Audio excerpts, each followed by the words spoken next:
आज हमारे साथ हैं Ishan Sharma and many many congratulations to Ishan for IIT Kharagpur. अब सक्सेस स्टोरी ईशान से ही सुनते हैं। तो ईशान कैसा लग रहा है? Thank you ma'am, thank you. बहुत ओवरवेल्म लग रहा है ma'am. Thank you so much ma'am. Overwhelm क्यों लग रहा है? It's amazing wonderful news. घर वालों को बताया, कैसा लगा? मैम घर वालों को तो बताया, सब सब सरप्राइज्ड है मैम। मैम क्लैट के बाद मुझे उतनी उम्मीद थी नहीं मैम। क्लैट जैसे गया था मेरा, तो उसके बाद तो फिर इट्स काइंड ऑफ ओवरवेल्म्ड ही है मैम। बट प्रिपरेशन नहीं छोड़ी ना उसके बाद, इसीलिए तो इतना अच्छा रिजल्ट आया। जी मैम। मैम कंसिस्टेंट तो रहना ही पड़ेगा मैम, मुझे तो वही लगता है। राइट, कौन सा स्पेशलाइजेशन ऑप्ट किया है? मैम मुझे तो आईपीआर मिला है और मुझे मन भी आईपीआर का ही था ma'am. That's amazing, that's very good. तो थोड़ा सा अपनी प्रिपरेशन जर्नी के बारे में बताओ, अगर बाकियों को प्रिपेयर करना हो ये वीडियो देख के, या फिर अगर कोई जी ma'am. Specially IIT Kharagpur expire कर रहा है तो इस प्रिपरेशन जर्नी से क्या सीखे? मैम मेरी तो जर्नी मैम क्लैट के लिए ही शुरू हुई थी मैम। मैम पहले मैम इंटर्नशिप कर रहा था, उसके बाद फिर मैं कॉर्पोरेट में मैम मैं आईपीआर के ही लॉ फर्म में था। फिर मैं उधर 2 महीने काम किया, फिर मुझे लगा कि ये तो मुझसे नहीं हो सकता है मैम।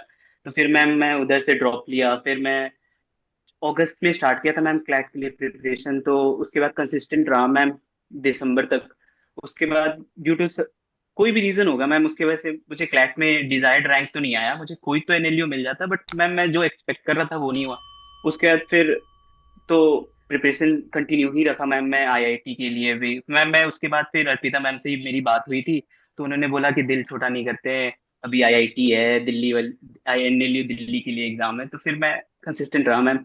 और बेसिकली जितने मैं क्लैट के लिए जो पढ़ा था और प्रिपेयर किया था उसी को मैम मैं रिवाइज करते जा रहा था ma'am. Nice. How legal is after college helped you during your preparation journey? Ma'am ma'am सबसे हेल्पफुल तो मैम वो नोट्स थे मैम। और लाइव क्लासेस तो मैम मुझे पहले लगता था कि लाइव क्लासेस उतने इंपॉर्टेंट नहीं है मैम। फिर जैसे मैं कंटिन्यू किया तो फिर मुझे समझ में आया कि मैम लाइव क्लासेस बहुत इंपॉर्टेंट है। आप डाउट सॉल्व कर सकते हो, अपने पूछ सकते हो। उसके बाद मैम मैं मॉक्स पे तो मैं बहुत मेजर एम्फेसिस देना चाहूंगा कि मैम बहुत मुझे लगता है कि बहुत सारे इवन इवन मैं करता था कि मॉक्स कम देता था मैम।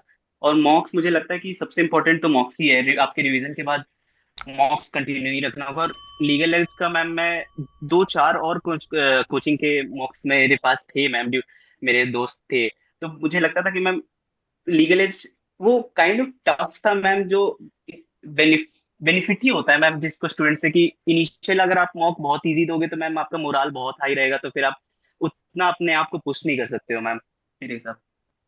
तो अगर कुछ ऐसे डूज एंड डोंट्स शेयर करने हो स्टूडेंट से जो हम्म। इस एग्जाम के लिए प्रिपेयर करना चाहते हैं, तो what are those dos and don'ts? Ma'am dos में तो मैम कंसिस्टेंट रहिए आप ma'am. And if ma'am, and one more thing ma'am, if ma'am मैं पास्ट इंटरव्यूज और ये देख रहा था पेपर कि पहले आईपीआर में ये फोकस करते थे ज्यादा, बट मुझे लगता है अब इस बार मैंने दिया तो मुझे लगता है हार्डली 7 to 8 आईपीआर के क्वेश्चन होंगे और 6 to 7 इंटरनेशनल लॉ के क्वेश्चन होंगे। तो मैम मुझे लगता है कि जो भी हेल्प है मैम वो आपको थ्रू आउट आपको लॉ पढ़ना होगा मैम। आप ये नहीं कर सकते हो कि आप आईपीआर पढ़ लिए या फिर इंटरनेशनल लॉ पे फोकस दे एम्फेसिस दे दिए। आपको कॉन्स्टिट्यूशन से लेके ज्यूरिस्प्रूडेंस से लेके मैम इवन ज्यूरिस्प्रूडेंस लोग छोड़ते हैं मैम, वो बहुत इंपॉर्टेंट है मैम। सो आप उसे तो छोड़ नहीं सकते हो। डूज में तो यही है कि मैम आप गो थ्रू करो मैम, आप रिवाइज जितने बार रिवाइज कर सकते हो उतने बार रिवाइज करो। और डोंट्स में मैम तो आप कंसिस्टेंट नहीं रहोगे तो फिर मुझे लगता है कि वो डोंट हो गया मैम। और मॉक्स नहीं देना तो बिगेस्ट डोंट हो गया मैम। कितना मुश्किल था पूरा प्रिपरेशन आईआईटी खड़गपुर के लिए? Ma'am ma'am after CLAT and after the result of ma'am ये जो भी डिले हो रहा है रिजल्ट की वजह से, तो मैम डिफिकल्ट तो था मैम। बट आप ये कोई और ऑप्शन भी नहीं होता है मैम। आपको कंसिस्टेंटली आपको वो मॉक लगाने ही पड़ेंगे, फिर आपको रिवाइज करने ही पड़ेंगे ma'am. After NLU Delhi result वो तो मुश्किल हो गया था मैम कि वो पेस में पढ़ाई करना, but still all because of God ma'am. नहीं, it was your hard work also. And अगर मुझे लीगल एड आफ्टर कॉलेज की बात करनी पड़े तो उनका हम्म। कितना रोल रहा होगा क्लैट एंड एलिट के बाद भी आईआईटी खड़गपुर तक पहुंचाने के लिए? मैम मैं बोलना चाहूंगा कि मैम बहुत लोगों को लगता है कि मैम आप बिना गाइडेंस के कर सकते हो, वेल एंड फाइन अगर आप कर सकते हो मैम। एट सर्टेन पॉइंट आपको गाइडेंस चाहिए ही होगा मैम। इफ ये या फिर इफ वो मॉक्स के थ्रू हो या फिर आपके नोट्स के थ्रू हो, आरएसएम के थ्रू हो, तो इवेंचुअली मैं ये नहीं बोल रहा हूँ कि सबको टॉप रैंकर्स लेना चाहिए, but coaching will help ma'am, definitely will help. वो एक गाइडेंस और एक पाथ सेट कर देता है मैम। और इवन मॉक्स में जब आप खुद से मॉक्स देते हो, आप अपने रैंक कंपेयर करते हो, तो फिर आपको पता चलता है कि आप कहाँ स्टैंड कर रहे हो या फिर आपको लैग किधर कर रहे हो आप। What are your plans ma'am after IIT Kharagpur? Ma'am ma'am I am planning to give UGC NET ma'am after. That's nice. And I hope Legal Edge well आपका ऑफ कोर्स कॉलेज मैम। वहाँ help करेगा। जी जी ma'am, वो तो definitely help करेगा ma'am. कितना excited हो अभी IIT खड़गपुर के लिए? मैम मुझे तो मैम मैं डाइजेस्ट नहीं कर पा रहा हूँ मैम, टू बी ऑनेस्ट कि ये सब हो चुका है मैम। बट मैम जब मैं पहले नाम देखा तो फिर मैं वो रोल नंबर मिला रहा था कि ये मेरा ही नाम है और मेरा ही रोल नंबर है कि नहीं।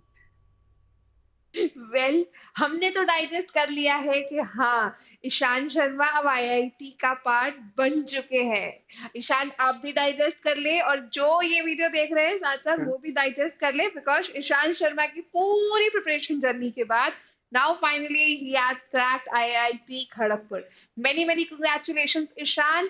जितने भी लोगों को ईशान से सवाल पूछने हैं ना कि किस तरह का रहा है ईशान का प्रिपरेशन जर्नी और अब आईआईटी खड़गपुर का एक्सपीरियंस कैसा रहा है, तो वो कमेंट करके आराम से ईशान से पूछ लेना। ईशान बताओगे ना सबको?